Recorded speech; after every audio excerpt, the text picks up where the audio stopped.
Okay mga guys, ito naman uli yung tinatawag na Serapi na self-vacuum. Nililigtas ko kung walang... Niniligtas pala niya. Tingin ako kung merong walang bara. O kung walang bara. Kung walang bara. Bali ang ginawa Kasi niya pag may bara yan, walang lalabas na hangin dito. dito sa kabila. Oo.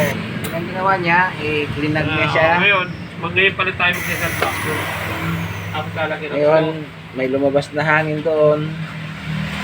Kailangan gagawin. Ibig sabihin na walang bara walang dito. barado yung mga tubo. Oo, may lumabas dyan. Okay. Lumabas dito. Kaya okay na yung condenser natin. Okay, dahil may hangin. Ngayon, pag humigop naman dito ng flow, ang ibig sabihin, wala namang bara dito at saka doon sa evaporator. Okay. Kasi humigop naman pahigop, di ba? Oo, Doon pahigop dulo. yan. Oo. Ihigop, pag humigop to, ito yung dulo, humigop dito ng flow, walang butas. Ay, walang bara. Walang bara yung maliit Pag na dito, tubo. lumabas dito, walang bara. Yun. Okay. Kita nyo naman, malinaw na malinaw. Ah, Kaya kailangan hindi muna ikabit lagyan ng bara yung filter pag Pop-lock muna tayo. Kaya pag humigop yan, malalaman natin na ililigtis kung walang pag bara. hindi humihigop, may bara yun. Hinang natin, Okay, uulitin okay. natin to. Talaga may bara yan. Wala naman siguro. Kaya, Siguro, ngayon, kinapit na ni Serapi yung bulb. Papasukan niya na ng flock. wala ako ng flow. Kukuha siya ng flock. Ito yung tinatawag na flock.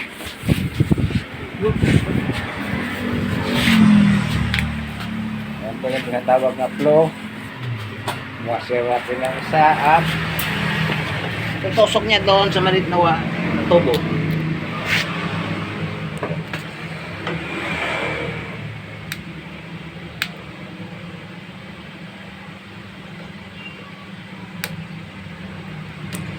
Para may lumini pa.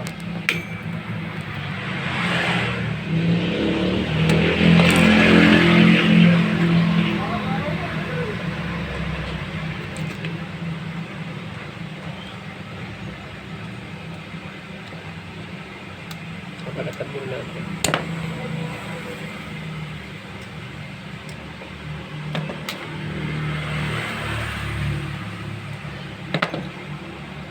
Butas na. Nininis na si Serapi ng konti.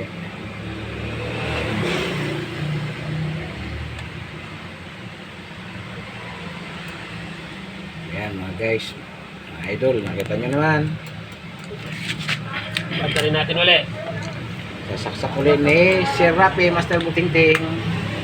At nilagyan niya dito ng bulb.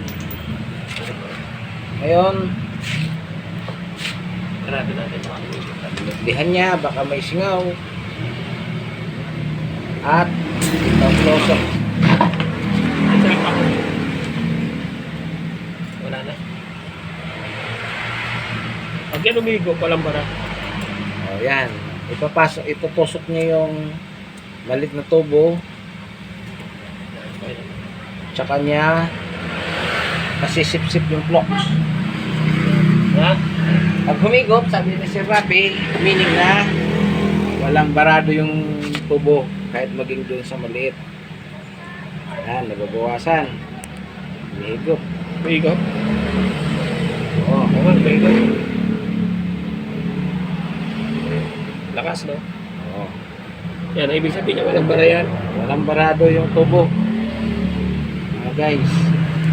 Ayan, oh, naka-plug yung rate at naka-on.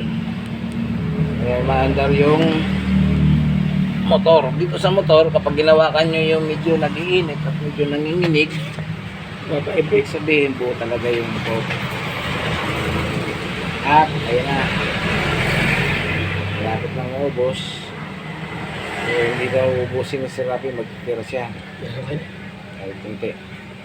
Okay. Tapos takpan ulit. Okay, tapos Ito ang cell vacuum. seat vacuum naman, yung susunod. Natakpan mo yung dalawa na yan. Tatakpan Ngayon, mo ito yung dalawa. pakakawalan mo minsan kasi para Tatakpan lumabas niya yung yung hangin. maliit na tubo, papuntang papuntang evaporator. At paglabas doon, galing ng evaporator sa kabila, medyo binubuksan-buksan niya yung Para takip. malaman natin kung may hangin siya. Oo. Ito good na to. Kaya na. Pagka wala nang lumalabas na hangin, Good. Okay, good na. Natanggal na lahat yung Pero pa ko. malinis yung naman floxy. Ang trabaho daw nun matanggal yung moisture sa loob. Makalo niya yung moisture. Matiling hangin na lang nasa spoon.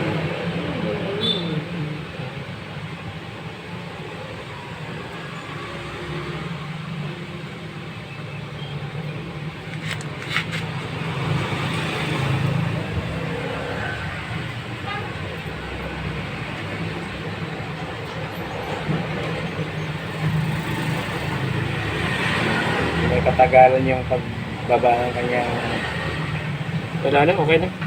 wala nang lumalabas kahit kunti dun sa filter na hangin. Kaya pinasok na si Rafi yung maliit kung mismo sa filter at nihinangin na niya uli.